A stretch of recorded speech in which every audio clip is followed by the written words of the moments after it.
Hey guys, welcome back to Andy's Dinosaur Reviews. Today we are taking a look at another one of these Dino Rivals figures, and this is one that a lot of people I think were really hyped for, really looking forward to, and it's nice to have yet another Ceratopsian in the Jurassic World line. It is the Savage Strike Styracosaurus. It's one that I was super hyped for at first, and then they altered the paint scheme a little bit, and I was kind of unsure as to how much I liked it from that point forward. But seeing it in person is a totally different story. As usual when it comes to any dinosaur figure, you really never can tell quite how much you're going to like something until you actually have it in hand and get a chance to really look at it up close. And my opinions have definitely changed. It's a beautiful, beautiful Styracosaurus. So let's actually get this guy out of the package and take a look at the figure itself, as I have not done that quite yet. Now that we've freed it from its prehistoric chains, you can see again the Dino Rivals with the Rex and the Triceratops having an argument, and Owen just completely ignoring them. And then we see the Styracosaurus here on the back, showing you a sign of its action features. And then a little picture here of the other Savage Strike figures that are currently out, which two are actually a repeat in case you are concerned with purchasing them. Both the Stygimoloch and the Velociraptor Blue were previously released in story packs. The Stygimoloch is the one that was released with the Mercenary, and he kind of has that headbutting feature, and the Blue is the Jumping Blue that was released with Owen a while ago. So those two are just completely repacked figures without their human counterparts. And the Monolophosaurus is a repaint with new action features. And then of course you see the area here with the card, so let's try and see if we can sneak that card out. Yes, you absolutely can, so you just have to clip off the little tape right here, and then pull this open, and you can sneak that card out. Takes a little finagling, but you can eventually get it out of there. And here is the card itself with a picture of the Styracosaurus and some of its stats. Pretty darn cool picture, definitely a similar paint scheme. And again, Dino Rivals Jurassic World on the back. Very nice card as always. So let's actually look at the Styracosaurus. And there you go. There is the brand new 2019 Savage Strike Styracosaurus from Mattel. Very, very cool looking figure. Absolutely beautiful looking sculpt so far. And overall, it's, like I said, it's really much nicer than I was expecting it to be. And it's a very cool addition to the Ceratopsian line. I don't recall exactly how many Ceratopsians we have now from Mattel. We've got the Protoceratops, the Pachyrhinosaurus, the Triceratops, three different versions actually of the Triceratops, two different versions of the Protoceratops, and one of the Pachyrhinosaurus. Unless you're counting minifigures, then we've got a little more. But so I think that makes this the fourth species of Ceratopsian, if I'm correct, unless I'm forgetting one, but I don't think I am. At this point, I'm pretty sure that's it. So we got four species of Ceratopsian. This is the Styracosaurus, and let's get a closer look. So starting up at the head sculpt, as always, you can see that the overall appearance of the beak has incredible sculpt work. Really nicely done detailing to it. Something I actually would really like to repaint at some point is this Styracosaurus, because the overall sculpt looks beautiful. You see the nostrils are sculpted really nicely. It's got a beautifully sculpted palate area, and the horn actually has some very nice details. This front horn here that the Styracosaurus is really well known for. You can see as I turn it, has some very nice minute cracks and crevices and stuff throughout the horn, giving it beautiful realistic detail. Same goes for this little horn here on the side of the face. The eye itself is painted very nicely, no sloppiness, which is a plus again, as Mattel has a consistent problem when it comes to the eye placement, but that is not the case with the Styracosaurus, or at least not mine.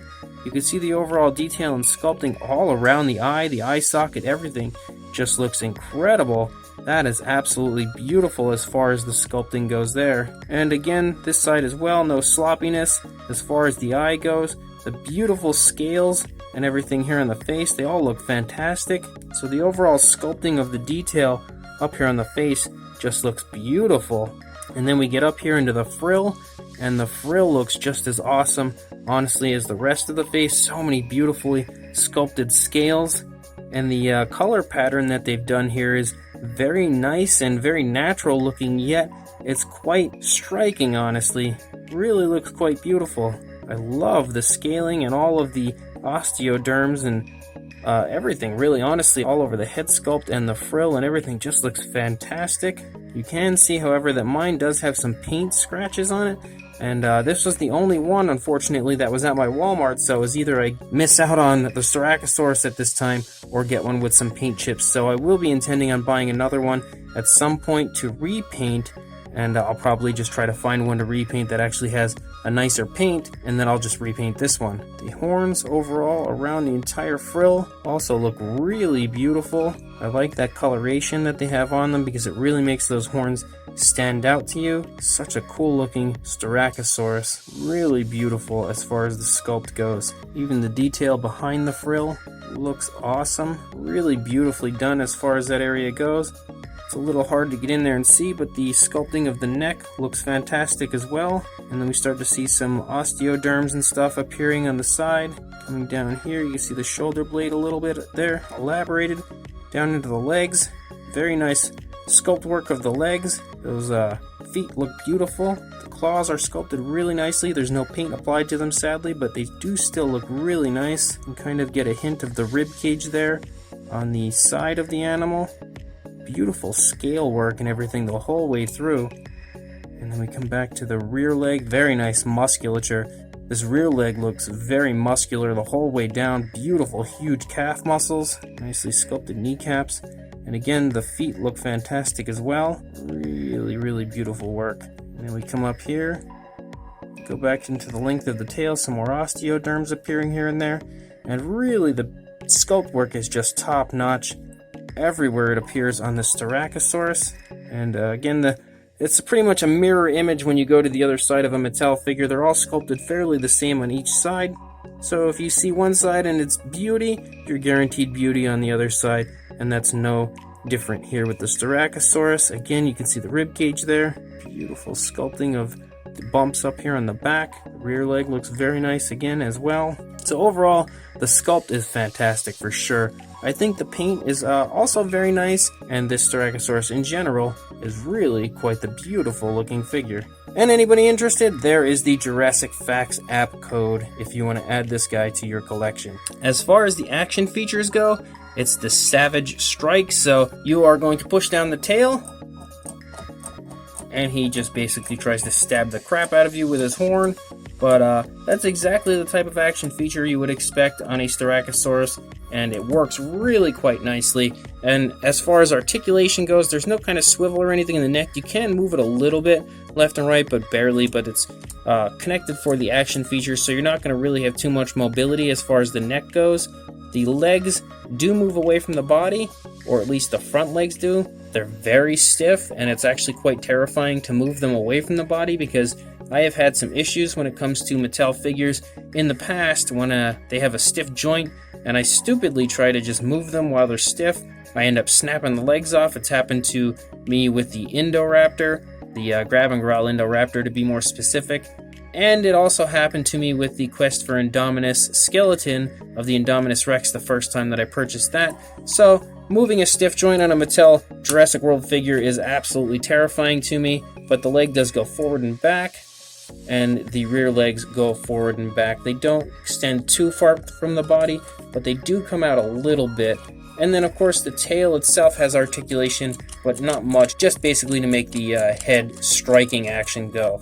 To loosen the joints up here, I would say maybe run it under warm water. If you have an issue where you have a dinosaur that gets a stiff joint and you want it to move, run it under warm water, then try to loosen it up that way, move it a little bit, and hopefully it'll work a little better. Do not try to just push the leg out or anything when it's stiff like this, as I just did, because it is a terrible decision, and you would think by now I would have learned my lesson. I haven't. I'm sometimes an idiot, but luckily it didn't break or anything, so we're good to go. As far as a size goes, from the tail to the tip of the horn, which would probably be the furthest point, you're looking at about a little bit under 7.5 inches, or about just under 19 centimeters, and for a height, about just a hair under 4 inches, or a little bit under 10 centimeters. So it's not the biggest of the Jurassic World figures, but it's a pretty good size. So for a size comparison, there is the Papo T-Rex, and you can see that the Styracosaurus is significantly smaller than the Papo Rex, but the Styracosaurus itself should be a smaller figure as it wasn't a very large ceratopsian, not near as large as the Triceratops, or anything like that, so honestly I think it is a pretty good size for the species that it is. For another size comparison, there is the new bull Extreme Chompin' T-Rex. You can see is quite a bit larger than the Styracosaurus, but you can again get a pretty good idea of the size of the Styracosaurus compared to the bull Extreme Chompin' T-Rex. They're definitely smaller than Rorovorus as far as the Savage Strike figures go, but they're fairly close to what you saw with the Battle Damage figures previously. So if you have the Battle Damage Triceratops, it's a pretty similar size to that. So this is yet another Mattel Jurassic World figure that I was a little unsure of when it was coming out. I wasn't super sold on the paint scheme or anything, and although I thought the sculpt looked really nice, I just didn't know how much I'd like it until I really got a chance to pick one up in person, and as usual, I love it. It's definitely much nicer than I expected, and I really have a hard time finding Mattel figures that I don't personally like. They really are pretty much a surefire win every single time, so this Styracosaurus is no different. There is an incredible amount of sculpt, as we've come to expect when it comes to Mattel figures, so they've done a great job as far as the sculpting overall with the detail and everything of every little area of this dinosaur. The paint applied looks very nice, very natural, but yet really striking, and there's no sloppiness or anything like that, so that is yet another plus. So a very, very beautiful Jurassic World figure from Mattel once again, and it's cool to have yet another Ceratopsian added to the list of figures that we have received so far.